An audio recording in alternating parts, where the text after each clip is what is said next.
오늘 에베소서 6장 18절부터 20절까지 말씀을 통해서 영적 전쟁과 기도라는 제목으로 하나님 말씀을 증거하겠습니다. 혹시 근육 무력증이란 말 들어보셨나요? 제가 한국에서 섬기던 교회 성도 한 분이 근육 무력증에 걸리셨습니다. 근육 무력증에 걸리면 눈을 이렇게 깜빡하고 내리잖아요. 그러면 눈꺼풀이 무거워서 눈을 못 떠요. 이불을 덮잖아요. 이불이 너무 무거워서 숨을 못 쉬어요. 사과를 주면 사과가 너무 무거워서 이거를 쥐지를 못해요. 그러니까 힘이 없어서 눈꺼풀이 무거워서 감았다 뜨지 못한다. 이해가 되지 못하죠.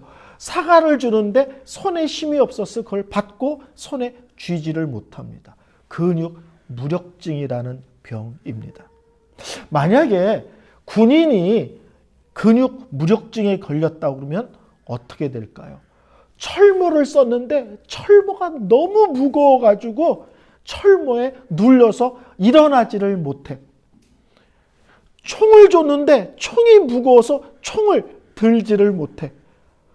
총알을 줬는데 총알이 무거워서 총에다가 장전을 못해.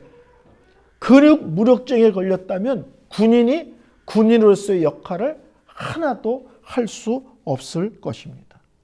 근데 교회 안에도 영적 근육 무력증에 걸린 성도들이 너무 많이 있습니다. 왜 그럴까요? 한마디로 말하면 기도하지 않으면 영적 근육 무력증에 걸린 환자 같은 모습이 됩니다. 하나님을 믿는 것이 무엇이냐라고 묻는다면 여러 가지로 정의 내릴 수 있지만 그 중에 하나가 하나님의 능력으로의 초대입니다. 하나님이 가지신 능력을 나에게 주셔서 내가 이 땅에서 하나님의 백성으로 분명하고 강하고 담대하게 살 수 있도록 초대하셨어요. 근데 그 하나님의 능력을 덧입는 방법이 뭐냐? 그것은 오직 기도밖에 없습니다. 에베소서 6장 10절에 정말로 너희가 주 안에서와 그 힘의 능력으로 강건하여지고. 성도 여러분, 이제 에베소서 이 네 편지를 마지막으로 결론으로 얘기합니다. 예수 그리스도와 그분 안에 있는 능력으로 강건하여지십시오. 어떻게? 기도를 통해서. 기도를 통해서. 멋진 자동차를 샀습니다. 기름도 가득 넣었어요. 근데 키가 없습니다. 그러면 어떤 문제가 생길까요? 자동차 문도 열지 못하고 시동도 걸지 못하고. 그렇죠? 갈 수 있는 방법은 오직 하나야. 차를 밀고 가야 돼. 그러면 그 비싸고 멋있는 자동차가 나에게 기쁨입니까? 짐덩어리입니까? 짐이고 고통이죠. 멋진 차가 있고 가득 기름이 있다 할지라도 키가 없으면 그 차는 나에게 아무 의미가 없는 것처럼 우리가 하나님의 전신갑주를 입었는데 그 전신갑주가 제대로 기능을 다 하려면 능력의 모습으로 그 역할을 하려면 무엇이 필요하냐? 오늘 성경은 기도를 해야만 가능하다라고 이야기를 합니다. 하나님의 전신갑주를 입으라 라고 말씀한 다음에 그 다음에 뭐라고 얘기하냐면 근데 성도 여러분 하나님의 전신갑주로 완전 무장을 할지라도 이것을 능수능란하게 그때그때 제대로 사용하려면 기도가 있어야 됩니다. 기도가 없다면 하나님의 전신갑주를 가졌지만 그 전신갑주를 제대로 사용할 수 없는 성도일 뿐입니다. 라고 이야기를 하고 있습니다.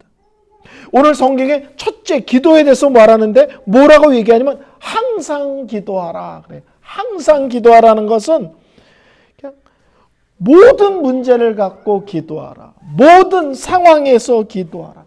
모든 기회가 있을 때마다 기도하라는 거예요. 이 세상에 기도가 불가능한 문제는 없고요.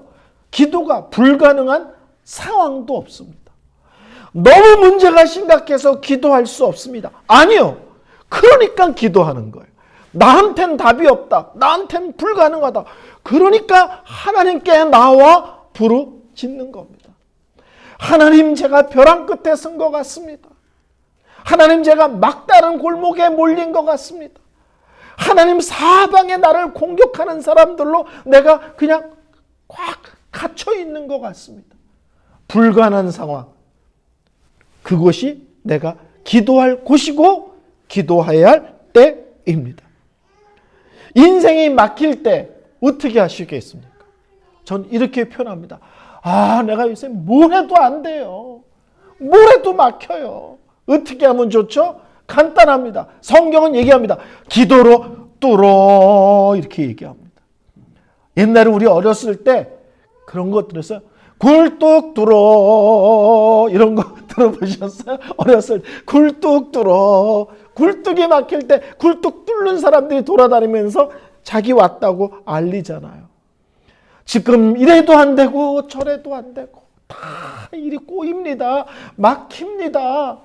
될 듯 하다가 안 됩니다. 어떻게 하면 좋을까요? 성경은 얘기합니다. 그러십니까? 그 모든 문제를 기도로 뚫어, 이렇게 말씀하십니다. 성도에게는 문제가 있는 것이 아니라 오직 기도 제목이 있을 뿐입니다. 성도들은 요새 문제가 심각해, 문제가 많아. 아니요. 성도에게는 문제가 많고 문제가 심각한 게 아니라 오직 기도 제목이 있을 뿐입니다. 심각합니까? 기도하십시오. 문제가 많습니까? 기도하십시오.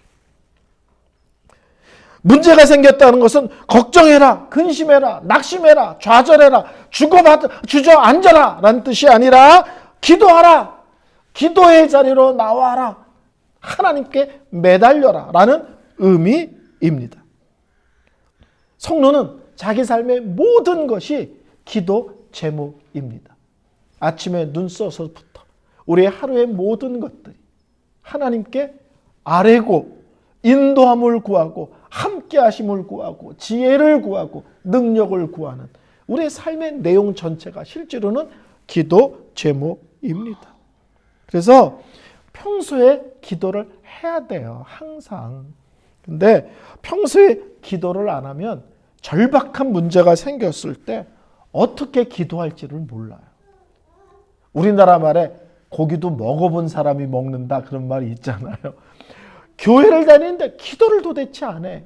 그러면 정말 심각한 문제가 생길 때 어떻게 기도해야 될지 몰라요. 그래서 어떤 사람이 그랬대잖아. 한 번도 기도를 안 했는데 문제가 심각해. 근데 기도를 어떻게 시작할지 잘 모르겠어. 그래서 이렇게 시작했대잖아요. 저기요, 그랬대잖아요. 하나님한테, 하나님, 이렇게 시작하는 것이 아니라, 하나님 아버지, 이렇게 시작하는 게 아니라, 저기요, 이렇게 묻지 않아 주셔서 감사합니다. 목사가요, 가장 가슴이 철렁할 때가 언제인 줄 아세요?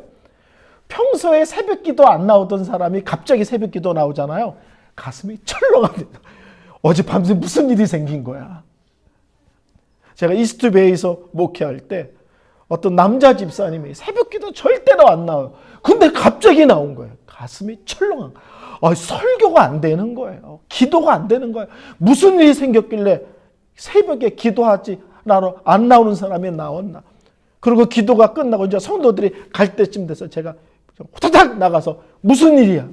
갑자기 새벽에 왜 나왔어? 했더니 너무 일찍 깼는데 잠이 안 들어. 안 나와서 잠이 더 이상 안 들어서 나왔는데, 그래서 제가 다음부터 이렇게 불쑥 나올 때는 문자하고 나와줘. 그래서 문자하고 나와. 제가 동생처럼 예뻐하는 그런 젊은 집사님인데, 기도하던 사람이, 기도 안 하던 사람이 갑자기 기도한다 그러면 가슴이 철렁합니다. 무슨 일이 생겼나. 성경은 얘기합니다. 항상 기도하라. 어떤 문제가 있든지, 어떤 상황에 있든지 그 모든 것들을 기도 제목으로 삼고 기도의 자리로 나오라라고 얘기합니다. 근데 오늘 성경이 참 재밌어요. 모든 기도와 간구로 하되, 그래. 모든 기도란 말은 여러 형태의 기도를 다 사용하라는 거예요. 자, 우리 기도 흔히 금식 기도 있잖아요. 그렇죠? 새벽 기도도 있잖아요. 철야 기도도 있죠.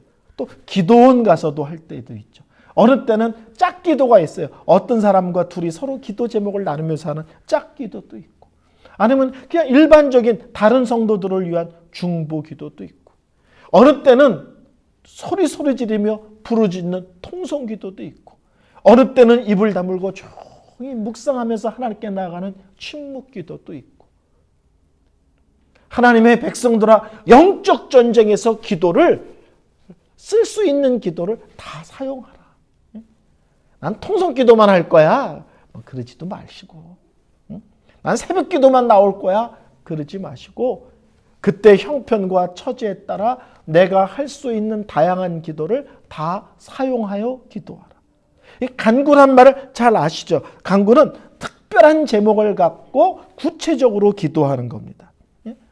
특별한 제목을 갖고 집중적으로 기도하는 것. 그럴 때 있잖아요. 누가 아프다든지, 아이들이 결혼이나 입시나 대학이나 취직을 앞두고 있다든지, 교회의 크고 작은 일을 결정해야 될 때든지, 이럴 때는 특정한 제목을 갖고 구체적으로 집중적으로 기도합니다. 그걸 간구라고 합니다. 항상 기도하라. 근데 너의 삶 속에서 네가 할 수 있는 다양한 기도의 모습을 다 사용해서 기도하는 사람이 되어라 얘기합니다. 두 번째는 뭘 얘기하냐면 깨어 기도에 힘쓰라 그럽니다. 근데 이 힘쓰란 말이 우리나라 말은 안 되는 걸 되게 하기 위해서 애쓰고 힘쓴다라는 개념이지만 영어 성경으로는 인내란 말입니다.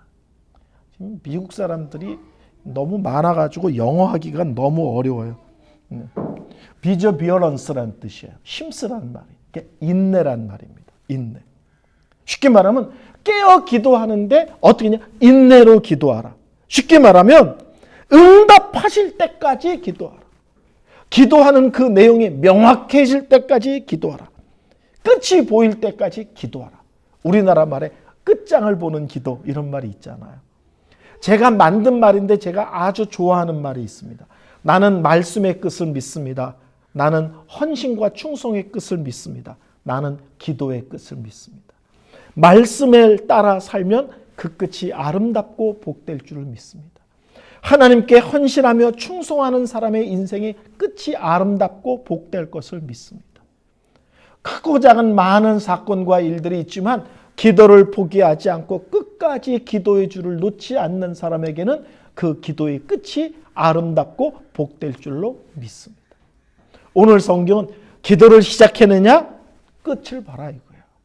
중도에 하나님이 빨리 응답하지 않는다고 낙심하고 포기하고 원망하지 말고 끝장을 보는 기도를 하라는 겁니다. 근데 힘쓰라, 인내하면서 기도하라는데 그 앞이 재미있는 게 깨어예요. 깨어. 여기서 깨우는 것은 쉽게 말하면 군인들이 깨어서 보초를 쓰잖아요. 경계를 쓰잖아요. 보초 쓰는 군인이 꾸벅꾸벅 졸면 큰일 나죠. 전쟁 날 때 적의 기습을 받을 수가 있죠. 군인들이 깨어서 보초, 경계를 쓰는 것처럼 믿음의 사람들은 기도하되 정신 차리고 기도하라, 긴장감을 갖고 기도하라는 거예요. 왜요? 우리가 영적 전쟁 중이다. 우리의 마귀라는 적이 있다. 그 녀석은 틈만 나면 우리를 공격해서 우리의 신앙을 흔들려고 노리는 녀석이다. 그러므로 너희들은 기도하되 항상 영적으로 깨어서 영적인 긴장감을 갖고 기도의 줄을 끝까지 붙드는 삶을 살아라, 이렇게 이야기합니다. 겟세마네 동산에서 우리 예수님께서 베드로에게 이렇게 말씀하셨어요. 시험에 들지 않게 깨어 기도하라. 시험에 들지 않게 깨어 기도하라. 이것을 반대로 말하면 뭐예요? 깨어 기도하지 않으면 시험 받을 수 있어. 깨어 기도하지 않으면 시험에 걸려 넘어질 수 있어. 이런 말입니다. 기도는요, 우리의 죄악된 성품하고 잘 안 맞아요. 죄가 뭐냐? 여러 가지로 설명할 수 있지만 한마디로 정의하면 이런 의미가 됩니다. 내 인생에 내가 하나님 노릇하려고 하는 것, 내 인생에 내가 주인 노릇하려고 하는 게 죄입니다. 기도는 뭐예요? 내 인생의 주인이 하나님인 것을 인정하면서 모든 문제에 대해서 하나님께 물어보고 하나님의 허락을 받고 하나님의 인도하심을 구하는 것이 기도입니다. 기도의 자리로 나왔던 자체가 내 인생은 내 것이 아닙니다. 하나님 것입니다. 그러니 하나님이 이끌어 주소서, 하나님이 책임져 주소서. 이것을 고백하는 것이 겸손한 기도의 내용이고 모습입니다. 기도는요, 내버려 두면요, 자동으로 되지 않습니다. 어떤 분이 그랬어요. 기도가 잘 안 돼요. 그럴 때는 어떻게 하면 좋죠? 그랬더니요, 유명한 분이 이런 얘기를 했어요. 그러니까 기도하세요. 기도가 안 될 때 그럼 당분간 쉬세요. 이러지 않고 요새는 기도가 잘 안 돼요. 기도하면 자꾸 졸고 기도하면 자꾸 딴 생각 들고 그럼 어떻게 하면 좋죠? 그러니까 기도하세요. 우리는요, 근본적으로 기도가 체질에 안 맞습니다. 내 마음대로 살고 싶어하는 성향이 강하거든요. 그래서 나를 의도적으로 기도의 자리에 나아가게 하고 나 자신의 그런 것들을 복종시키는 싸움이 우리에게 필요합니다. 허드슨 테일러라는 유명한 선교사님이 계시죠. 그 허드슨 테일러와 기도의 거장이라는 책을 제가 이번 주에 조금 읽었는데 거기 이런 얘기가 있어요. 나는 기도하러 갈 때 하나님께 가기를 너무 싫어하는 내 마음을 발견한다. 그리고 내가 그분과 함께 있을 때 그분과 함께 있는 것이 너무 싫어하는 나를 발견한다. 하나님께 나아가려고 그럴 때 하나님께 나아가는 게 너무 귀찮은 나를 발견하고 매사에 하나님과 함께 하는데 그게 너무 피곤하다는 거예요. 내가 적당히 대강 인생을 살고 싶은데 하나님이 매사에 함께 하신데 이게 기쁨이고 즐거움이 아니라 이게 불편하고 귀찮다는 거예요. 우리 성향은 하나님께 함께하는 것, 하나님과 함께하는 것, 하나님께 나아가는 것, 하나님께 무릎 꿇고 기도하는 것, 이렇게 우리 성향에 안 맞습니다. 우리의 죄가 우리 안에서 너무 강하게 역사하거든요. 그래서 성경은 얘기합니다. 깨어서 인내로 기도하라. 정신 차리고 영적인 긴장감을 갖고 중도의 기도를 함부로 내려놓고 포기하고 원망하고 불평하는 것이 아니라 한 번 시작된 기도는 끝을 본다는 생각으로 끝까지 기도의 줄을 잡고 기도하라. 이렇게 말씀합니다. 세 번째로는 성령 안에서 기도하라. 오늘 이렇게 얘기합니다. 이런 말 들어보셨어요? 목사에게 최고의 욕이 뭐냐? 목사에게 최고의 욕은 성령의 역사 없이 목회하라. 성령이 붙드시고 은혜 주시지 않는 목회를 하라. 이것처럼 목사에 대해서 심각한 욕이 없다는 거예요. 성령의 붙드심이 없는 설교를 해라. 이것만큼 목사에게 치명적인 욕이 없다는 거예요. 그러면 성도들은요, 마찬가지죠. 성도들에게 최고의 욕은 하나님이 함께 하심이 없는 신앙생활 해라. 은혜 없는 신앙생활 해라. 성령의 붙드심이 없는 영적 전쟁해라. 이것처럼 성도에게 모욕적인 말은 없습니다. 성령께서 함께하지 않으시면 기도가, 예배가, 찬송이, 우리의 섬김과 충성이 다 고역입니다. 너무 힘들어. 그렇죠? 근데 성령께서 함께 하시고 은혜 주시면 뭐래든지 기뻐. 뭐래든지 감사해. 뭐래든지 사람이 알아주든지 못 알아주든지 관계없어. 그런 말 드셔보셨어요? 교회 안에서 가장 무서운 마귀의 엽사가 섭섭마귀라는 거예요. 섭섭마귀. 알아주지 않는 거. 그거 내가 했는데 알아주지 않아. 그거 내가 했는데 박수 쳐주지 않아. 이 섭섭마귀만큼 교회에서 힘을 발휘하는 게 없다. 이런 얘기들 혹시 들어보셨어요? 왜 그러냐? 하나님의 은혜가 깊지 않아서. 성령의 붙드심이 강하지 않아서 그래요. 그러면 내가 무엇을 할 수 있다는 것 자체가 기쁘고 감사하고 너가 알아주든 안 알아주든 박수를 치든 박수를 안 하든 아무 관계 없는 거예요. 아무 관계. 제가 아는 권사님 한 분은요. 성도가 요만한 선물을 했어요. 근데 그다음부터 그 사람을 안 봐. 왜 안 보세요? 선물도 하고 그렇게 하시더니 내가 선물했는데 땡큐 카드를 안 보냈대요. 그래서 그 인간 그때부터 안 본대. 요만한 선물하고는 내가 보기엔 카드값이 더 비쌀 것 같아. 저 그런 분을 봤어요. 선물 요만한 거하고 땡큐 카드 안 했다고 다시는 안 보겠다는 사람. 이게 뭐 섭섭한 거예요. 근데 하나님의 은혜 주시면 사람들이 이러던 저러던 관계없어. 하나님이 은혜 주셨는데 뭐 하나님이 다 보셨는데 뭐 하나님이 아시면 됐지 이러는 거죠. 그래서 오늘 기도도 마찬가지라는 거예요. 신앙생활 전체가 성령의 붙드심과 은혜 안에 있어야 되지만 특별히 기도는 더욱 그리하다. 우리가 기도할 때 성령님이여 내 기도에 힘을 주옵소서, 성령님이여 내가 기도할 때 내 기도를 하나님 끌고 가시며 그 기도의 내용을 살펴주옵소서, 이런 기도 하셔야 됩니다. 성령께서 붙드시면요 참 재밌어요. 시간 가는 줄 몰라. 성령께서 강하게 붙드시면요 힘든지도 몰라. 제가 어렸을 때 신비로운 건 분명히 무릎 꿇고 기도했는데요, 성령께서 붙드시고 은혜 주실 때 기도하면요 몇 시간을 기도했는데 다리가 안 저려. 찬송가 한 곡만 불러도 다리가 저려서 힘든데 어떻게 1시간, 2시간 엎드려 기도하는데 다리가 안 저리는지 신비롭습니다. 우리가 성령 안에서 기도하면 기도 자체에 힘을 주기도 하시지만 어느 때는 성령께서 기도 제목을 나도 모르게 바꾸십니다. 내가 A라고 기도하는데 나도 모르게 기도가 B로가 있어요. 그런 거 체험해 보신 적이 있으세요? A라고 기도했는데 정신 차리니까 내가 계속 B를 구하고 있어. 저 같은 경우는 옛날에 그런 적이 있거든. 이상한데? 왜 갑자기 기도가 B로 가 있지? 그래서 다시 가서 또 하나님 A를 주시옵소서 그러는데 한참 기도하는데 제가 B를 주시옵소서라고 기도를 하고 있어요. 그래서 하나님이 기도를 바꾸시는구나. 그래서 그 다음부터 B에 대한 기도를 구체적으로 했어요. 그랬더니 그 다음부터 구체적인 역사가 일어나는 거예요.